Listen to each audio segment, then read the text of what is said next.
What's up? Y'all gonna love me today. I'm gonna give y'all a little game. I'm gonna break down some things to y'all that I normally don't break down, but for the sake of my brothers and sisters out there that's a little game impaired, that don't have all the wisdom and knowledge and understanding that it takes to deal with a woman. I'm gonna talk about four things about a woman that all men should understand and know. The first thing I want to talk about is women who are gold diggers. The worst thing you can do is you can leave with your pocketbook. Because if you have a $100,000 pocketbook, that's a lot of money. You can buy a lot of food with that. You can do a lot of things with that. You can take out to eat. You can buy a purse or two. That's very attractive. But what you gonna do when a man comes with a $200,000 pocketbook or a $300,000 pocketbook? You automatically gets eliminated. So never leave with your pocketbook. And there's various ways that you can spot a gold digger. Give you an example. One of the things that I used to do when I was a very young man, not too young, but I would take a woman out to eat, and I would take her to the most expensive restaurant that I can find. And once I get in that restaurant, I said, baby, order what you want to order, enjoy yourself. I'm gonna order what I want to order. She don't know that I didn't agree to pay for the food. That was not a contract. Her and I didn't have a contract. Therefore, I didn't have no obligations in the order of this meal. However, in her mind, as a gold digger or gold digger, she may not be. She's under the assumption that Ken gonna pay for everything. She's looking at me and she's seeing the T on my forehead. She see an instant trick. She thinks she's gonna trick me out of my money. Unfortunately, that's not happening. I'm not going.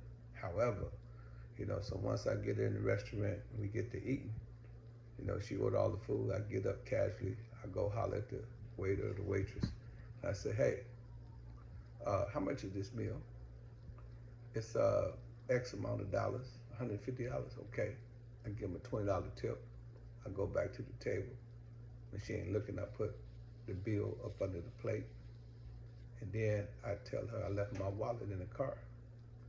Once I leave her and I go to my car, I FaceTime her. I say, you know what? Unfortunately, I left my wallet at home. So you're gonna have to pay for the bill. First thing she said, what are you talking about? You asked me out to eat. Yeah, I asked you out to eat, but I didn't tell you I was gonna pay for it. You know what I'm saying? And that's the problem. You know what I'm saying? A lot of these women think that, a man's supposed to pay for her meal, so she get upset and she tell me to lose her number and she don't want to talk to me. And that's the problem with you women. Y'all always want a man to pay for the meal. No, I disagree. You disagree with what? I disagree because I feel if a man asks a woman out to eat, he should pay for the bill. That is the most dumbest shit that I've heard in the history of dumb shit. Why do you think a man should have to pay for a woman's bill if he asks her out to eat? Why she can't pay for the bill? She's an able-bodied. She got a job. She work. Why she can't be the generous person in that scenario? If you ask me out to eat, I feel you should pay for it. And that does not make me a gold digger. It don't make you a gold digger, but it also makes you a gold figure. I'm just playing with you, ma'am. Thank you for your participation. You know what I'm saying? But you're not gold. I'm not paying for you, so get your gold digging ass up out of here. Look, a woman wants a man that can provide. That doesn't mean you're a gold digger because we want you to fit the bill. If you ask me out to eat, you should pay. Well, she should go get us some government cheese then. The government provide. He give us some cheese and some food stamps. Man, these women out here is crazy, man. You know what I'm saying? See what I have to go through, man. I'm in this place, minding my own business, and a gold digger just walked past and stated her position. Another thing, number two, is that never, ever, ever, ever allow a woman to compromise your principles or to change your thinking. If you have a business and you're doing things a certain way and you're successful, the worst thing you could do is let a woman change your mind. She's not going to respect you. The reason why she ain't gonna respect you because her job is to test you, to see is you who she married or who she decided to be in a relationship with. A woman like men that are firm. A woman like a man that know where he's going. So if she can change you, that's an indication to her that you're not who you say you are. You're not the strong man that you projected to be when she first met you. You know, one thing, I don't care what it is. If I'm doing something and a woman down with me, she will have to do it with me. She can assist me, you know, and the Bible says that. The Bible talk about that. He said, a woman is a helpmeet. He made a woman from a man's rib. We just talking biblically. You know, the Bible can be biblically. It can be it can be allegorical, or it can be historical. So we're talking biblical, right? So in the Bible, it talks about that in the help meet, and it also say a woman should submit. When it says submit, it ain't talking about bow down. It's talking about submit to a man's ideal. So you want your woman to submit to your ideals and your goals and dreams. That's when the respect level gets where it needs to be. You know what I'm saying? And you know, another thing, number 3, never argue with a woman. Never argue with anyone, because in an argument, it's emotions. And the women are high in the emotional quotient. Just like you have an intelligent quotient, she has an emotional quotient, and that's where she's high at. And she have more tolerance, and she have more stamina, because a woman deals with a crying baby, changing diapers, feeding the baby food, you know, rocking the baby to sleep. So she has more tolerance than a man. You cannot argue with her, and a woman can say things in an argument. You know, I was watching 2 people argue, and the first thing the woman said, "Get your little dick ass up out of here." And it just threw dude all the way off. It threw him all the way off. Women know what to say.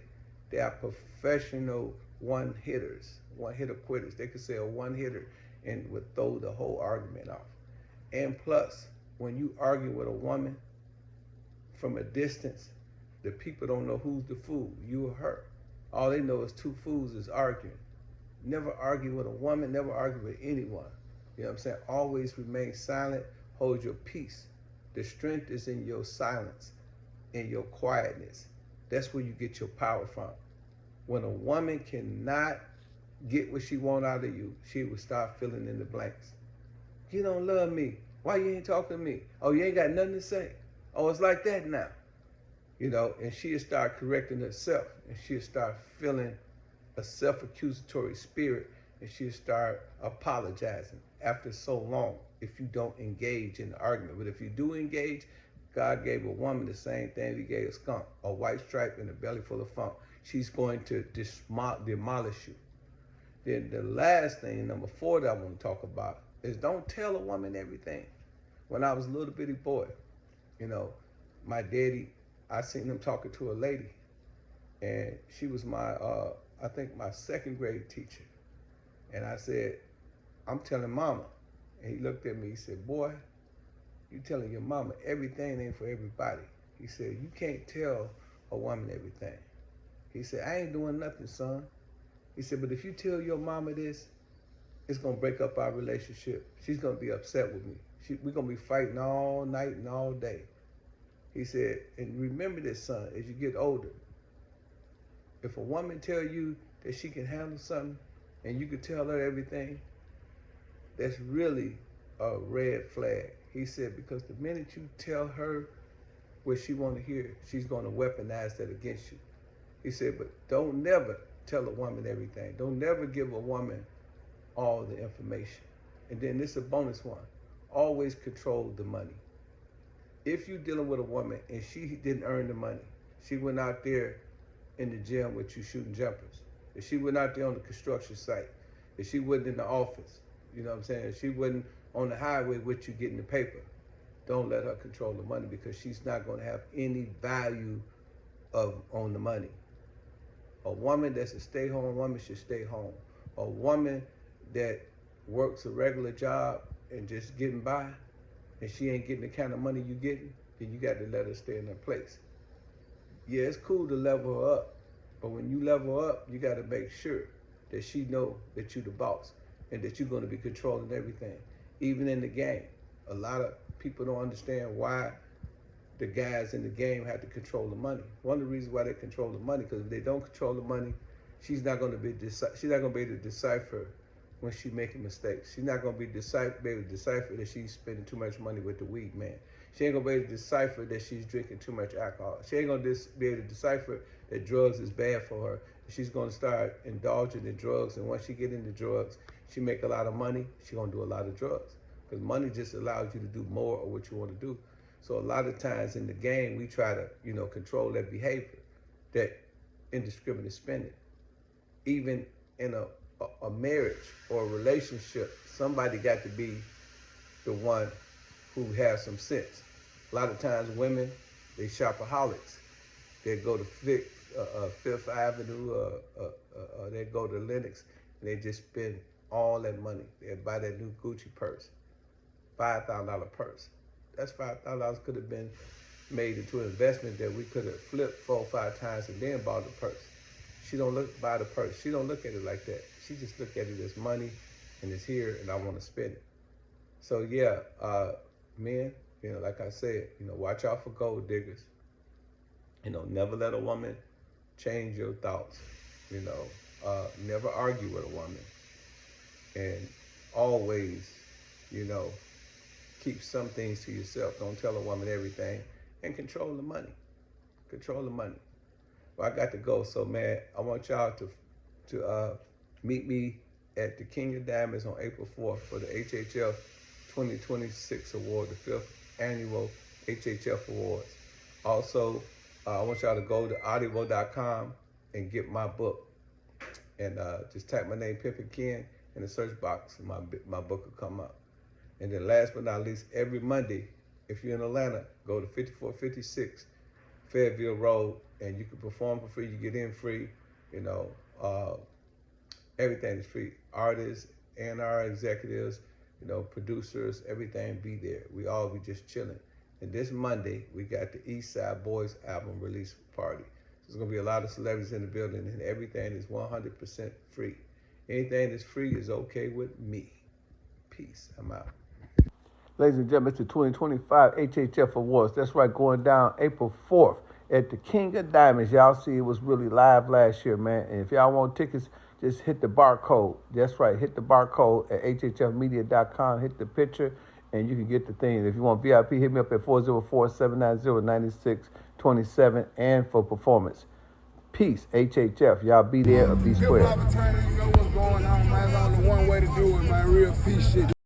Shout out to Snoop Dogg. Snoop Dogg got his HHF jacket, man. They're available at hhfmedia.com. Get your jackets now before they sell out HHF, man. HHF jacket, Snoop Dogg down in the HHF jacket. HHF! HHF!